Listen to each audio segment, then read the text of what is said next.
حضرت بایزید بسطامی رحمۃ اللہ تعالیٰ علیہ کے بارے میں آپ نے سنا ہوگا۔ حضرت بایزید بسطامی رحمۃ اللہ تعالیٰ علیہ اللہ کے بہت بڑے ولی گزرے ہیں۔ اللہ تبارک و تعالیٰ نے آپ کو بہت بڑی روحانی طاقت و قوت عطا فرمائی تھی۔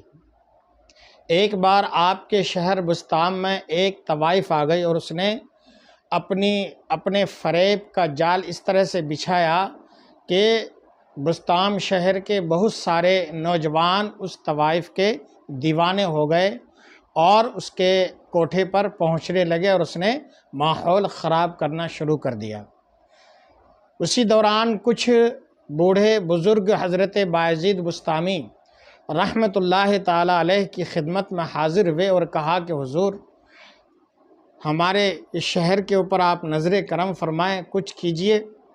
ورنہ پورے شہر کا ماحول خراب ہو جائے گا اور نوجوان بگڑ جائیں گے۔ حضرت بایزید بسطامی رحمۃ اللہ تعالیٰ علیہ نے جب ان بوڑھوں کی یہ گفتگو سنی تو آپ کو ان پر رحم آ گیا اور دیکھا کہ ہمارے شہر کا معاملہ ہے، نوجوان بگڑتے جا رہے ہیں اور برائی کی طرف پھنستے جا رہے ہیں۔ حضرت بایزید بسطامی رحمۃ اللہ تعالیٰ علیہ اپنا عصا لیتے ہیں اور شام ہونے کے قریب جب وقت تھا، اس وقت آپ اس طوائف کے کوٹھے کے پاس جا کر کھڑے ہو جاتے ہیں۔ جب نوجوانوں نے آپ کو وہاں دیکھا تو سب ایک کے بعد دیگر وہاں سے بھاگ گئے اور جو نیا آتا وہ آپ کے چہرے کو دیکھتا تو شرمندہ ہو کر وہاں سے واپس چلا جاتا کہ حضرت بایزید بسطامی رحمۃ اللہ تعالیٰ علیہ جو اپنے وقت کے اتنے بڑے امام عارف باللہ اور ولی اللہ ہیں، ان کے سامنے سے ہم گزر کر کیسے اس طوائف کے پاس پہنچے۔ بہرحال جب رات کا وقت ہوا اور اس طوائف کے معمولات کا وقت شروع ہو گیا تو حضرت بایزید بسطامی رحمۃ اللہ تعالیٰ علیہ نے فرمایا کہ اے فلانی، تمہاری جو فیس بنتی ہے وہ میں فیس ادا کرنے کے لیے تیار ہوں، ایک رات کے لیے تو میری ہو جا۔ اس نے کہا کہ ٹھیک ہے، مجھے تو فیس سے مطلب ہے، آپ دو یا کوئی اور دے دے۔ حضرت بایزید بسطامی رحمۃ اللہ تعالیٰ علیہ نے فرمایا کہ جو تیری فیس ہے وہ لو، لیکن میں جو کہوں گا وہ تمہیں کرنا پڑے گا۔ اس نے کہا ٹھیک ہے، مجھے اس پر کوئی بھی اعتراض نہیں ہے۔ حضرت بایزید بسطامی رحمۃ اللہ تعالیٰ علیہ فرماتے ہیں کہ وضو بناؤ۔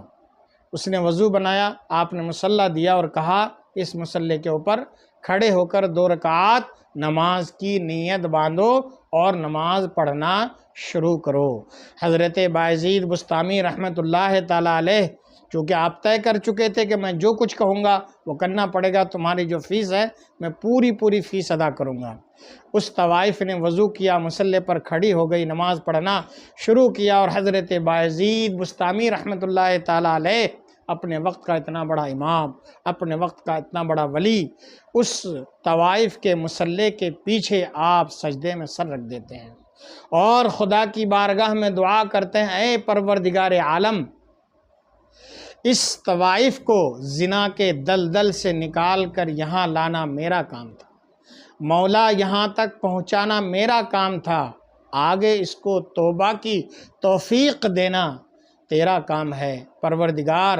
میں نے تیری بارگاہ میں لا کر اس کو جھکا دیا ہے، مولا اس کے دل کو پلٹ دے، بدل دے اور زنا کے دلدل سے ہٹا کر اس کو نیکیوں کی راہ پر چلا دے۔ مولا اگر میری یہ دعا تیری بارگاہ میں قبول نہ ہوئی تو میں کل پورے شہر بسطام میں منہ دکھانے کے قابل نہیں رہوں گا۔ اللہ اکبر۔ حضرت بایزید بسطامی رحمۃ اللہ تعالیٰ علیہ کی یہ گڑ گڑائی ہوئی دعا باب اجابت سے ٹکرا جاتی ہے۔ اللہ تبارک و تعالیٰ کی بارگاہ میں حضرت بایزید بسطامی رحمۃ اللہ تعالیٰ علیہ کی یہ دعا قبول ہو جاتی ہے اور اس طوائف کے دل میں ایک انقلاب برپا ہو جاتا ہے، سجدے سے سر اٹھاتی ہے، سلام پھیرتی ہے اور اس کے بعد حضرت بایزید بسطامی رحمۃ اللہ تعالیٰ علیہ کے سامنے وہ توبہ کرتی ہے اور اللہ کی نیک صفت بندی بن جاتی ہے۔ اللہ تبارک و تعالیٰ نے حضرت بایزید بسطامی رحمۃ اللہ تعالیٰ علیہ کی دعاؤں کی برکت سے اس طوائف کے دل میں اتنا بڑا انقلاب پیدا کر دیا کہ اس کو زنا سے اور برے کاموں سے، بری حرکتوں سے اس کو نفرت ہونے لگی، اور حضرت بایزید بسطامی رحمۃ اللہ تعالیٰ علیہ کے ہاتھوں پر توبہ کر کے اللہ کی وہ نیک اور پارسا بندی بن گئی، اور آپ سے وہ مرید بھی ہو گئی، نے بیعت بھی حاصل کر لی۔ اللہ تبارک و تعالیٰ نے حضرت بایزید بسطامی رحمۃ اللہ تعالیٰ علیہ کو کی زبان میں وہ تاثیر عطا فرمائی تھی کہ کسی کہنے والے نے سچ کہا ہے کہ نہ تخت و تاج میں نہ لشکر و سپاہ میں ہے۔ نہ تخت و تاج میں، یہ اللہ والے کیسے ہوتے ہیں، ان کی زبانوں پر اللہ تعالیٰ کیسی تاثیر پیدا فرما دیتا ہے کہ یہ تیروں، تلواروں اور ڈنڈوں سے نہیں، بلکہ ان کی زبان میں اللہ تعالیٰ ایسی تاثیر رکھ دیتا ہے کہ یہ خدا کی بارگاہ میں جو عرض کر دیتے ہیں، اللہ تعالیٰ ان کی معروضات کو قبول فرما لیتا ہے، ان کی دعاؤں کو قبول فرما لیتا ہے، اور اللہ تعالیٰ ان کی لاج رکھ لیتا ہے کہ نہ تخت و تاج میں نہ لشکر و سپاہ میں ہے، نہ تخت و تاج میں نہ لشکر و سپاہ میں، نہ تخت و تاج میں نہ لشکر و سپاہ میں ہے، جو بات مرد قلندر کی بارگاہ میں ہے۔ اللہ سے دعا ہے اللہ تعالی ہمیں بھی اپنے کسی ولی کے صدقے میں ہم توبہ کی، سارے گناہوں سے توبہ کی توفیق رفیق عطا فرمائے۔ مولا کائنات تیرے بے شمار